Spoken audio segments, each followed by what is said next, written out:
Incapable d'esquiver à cause des langues des crapauds qui entravent ses mouvements, Lazy subit une rafale de coups. Après avoir été violemment frappé à répétition, il s'écrase au sol et invoque des couteaux de combat pour trancher les langues des crapauds. Libre de bouger à nouveau, il invoque une machette et prépare sa contre-attaque. Mais un clone de Megumi surgit d'en dessous et attrape sa jambe, puis le projette vers le corps principal de Megumi, déjà armé de son sabre et en train de l'abattre sur lui. Malgré tout, Lazy parvient à bloquer l'attaque, ses réflexes sont littéralement monstrueux. C'est désormais un 3 contre 1, et un autre clone d'ombre apparaît pour lui asséner un coup de coude en pleine tête. Gravement endommagé, Lazy parvient de justesse à se défendre contre une autre entaille. Il pense qu'il a compris. Megumi avait matérialisé ses doubles et ses familiers avant de le toucher. La barrière n'est donc liée à aucun sort infaillible. Son extension de territoire lui permet d'augmenter ses pouvoirs de façon significative. C'est beaucoup plus difficile de le contrer que s'il se contentait de lancer des attaques infaillibles. S'il sortait son éléphant de plénitude ici pour noyer la zone,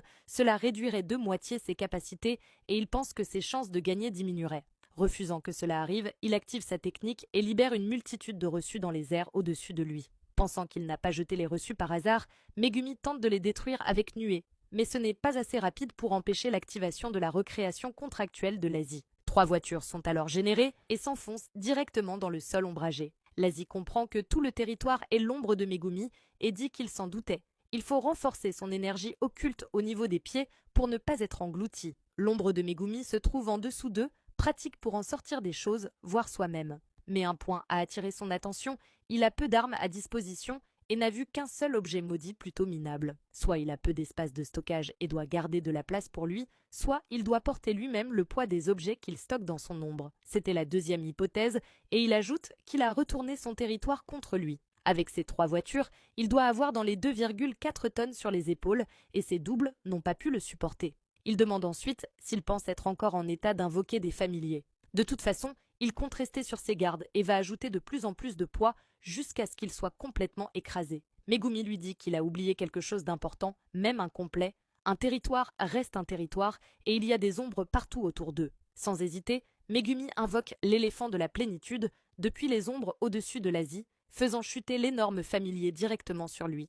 Megumi demande avec confiance lequel des deux sera écrasé en premier. Il est ensuite expliqué qu'en règle générale, un être humain lambda ne peut pas supporter plus de 5 ou 6 G sans s'évanouir. En considérant que Megumi pèse 60 kg, 2,4 tonnes équivaudrait à une charge de 40 G. Les G positifs font descendre le sang vers les membres inférieurs et, pour éviter de perdre connaissance par manque d'irrigation du cerveau, Megumi s'est ramassé sur lui-même et a renforcé l'ensemble de son corps, principalement le bas, grâce à son énergie occulte.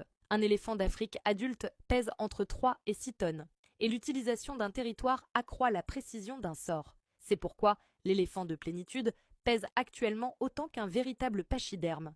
Incapable de supporter un tel poids, le péroné et le talon droit de Lazy Star se sont fêlés. Les deux adversaires sont dans une situation critique et la pression est telle qu'elle pourrait les tuer d'une seconde à l'autre. Sous cette pression extrême, Lazy se fracture le péroné droit et l'os du talon uniquement à cause du poids. Il regrette de ne pas avoir conservé les camions utilisés plus tôt pour ajouter encore plus de masse. Il est trempé par l'eau de l'éléphant, mais il lui reste sa boîte secrète qui est intacte. Il se demande s'il peut entrer dans l'ombre sous lui pour libérer son atout final et achever Megumi. Il écarte cette idée, car tout ce qui est pris dans l'ombre une fois le territoire dissipé pourrait ne jamais en ressortir. De plus, il ignore totalement à quoi ressemble l'intérieur de cette substance visqueuse et sombre. Il se demande si on peut respirer et flotter dedans. Jugeant l'option trop risquée, il tente de résister au poids de l'éléphant tout en déclenchant son attaque ultime. Il essaie de soutenir l'éléphant d'un bras tout en sortant un autre reçu, mais avant de pouvoir activer complètement sa technique, Lazy succombe au poids écrasant de l'éléphant et tombe dans l'ombre sous lui. Sans flottabilité ni résistance, il chute et commence à perdre connaissance par manque d'oxygène. Se tenant au-dessus de son adversaire probablement vaincu, Megumi attend d'être sûr que Lazy est mort avant de dissiper le territoire et de vider son ombre. Soudain, tel un roi revenant sur l'un de ses véhicules, Lazy surgit à la surface en explosant à travers le sol. Sauvé de justesse, il explique que les objets qu'il recrée disparaissent tout de suite après avoir accompli l'ordre qu'il leur a donné. Or, il n'avait volontairement rien ordonné aux voitures. Il pouvait attribuer une tâche à l'une d'entre elles, alors il lui a demandé de le remonter à la surface. Cela fait un poids en moins pour Megumi, mais il est sain et sauf. Il félicite ensuite Megumi pour sa force, reconnaît qu'il est un puissant exorciste avant d'ajouter immédiatement qu'il est encore plus fort. Il active sa technique, reproduction d'objets sous contrat, et invoque une maison en bois de 2 étages pesant au moins 30 tonnes, destinée à écraser Megumi. Celui-ci effectue un mouvement extrêmement radical. Malgré son attaque ultime, Lassie se retrouve soudain de nouveau sous l'eau, étranglé par derrière. Alors qu'il se noie, il se demande s'il s'est encore retrouvé dans l'ombre. Il se rend compte que c'est de l'eau cette fois et demande comment c'est possible.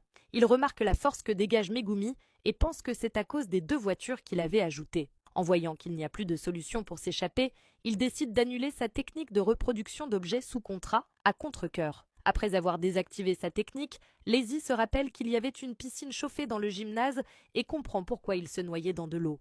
En résumé, après que Megumi s'est fondu dans l'ombre, il a levé son territoire, ce qui a détruit le plancher et l'a fait tomber dans la piscine. Il demande à Megumi comment il a fait pour bouger malgré la pression ou s'il s'est déplacé en s'éjectant de son ombre. Ce dernier répond que tous ses reçus sont mouillés et donc inutilisables. On nous explique que même s'ils sont mouillés, le texte imprimé sur les reçus ne disparaît pas immédiatement. Tant que l'impression reste visible, il peut encore être utilisé pour la reproduction d'objets sous contrat.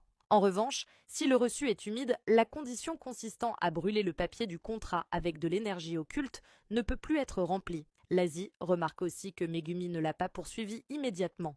Il a dû en profiter pour recharger son pouvoir, qu'il avait épuisé à cause de l'utilisation de son territoire, et ajoute que Megumi ne peut plus invoquer de familier, ce que ce dernier confirme, déclarant que désormais ce sera un combat au corps à corps. Lassie n'y croit pas vraiment et s'attend à une invocation surprise. Il attaque, son premier coup est repoussé, mais il utilise l'élan pour dévier le bras armé de Megumi tout en se demandant quel familier il compte invoquer et pense qu'un seul ne sera pas de taille contre lui. Dans un combat à main nue, Lassie enchaîne alors une pluie de coups de pied frappant Megumi encore et encore. Megumi admet que Lassie est un adversaire redoutable, capable d'avoir survécu à l'éléphant de plénitude et un excellent combattant au corps à corps. Alors qu'il croit que Megumi va invoquer un familier pour profiter du moment et en finir, une partie du côté gauche de son visage, son oreille et une grande partie de son épaule sont tranchées net par quelque chose qu'il pensait avoir déjà éliminé. Touché mortellement à une vitesse aveuglante, Lassie se retourne et voit le chien de Jade furieux,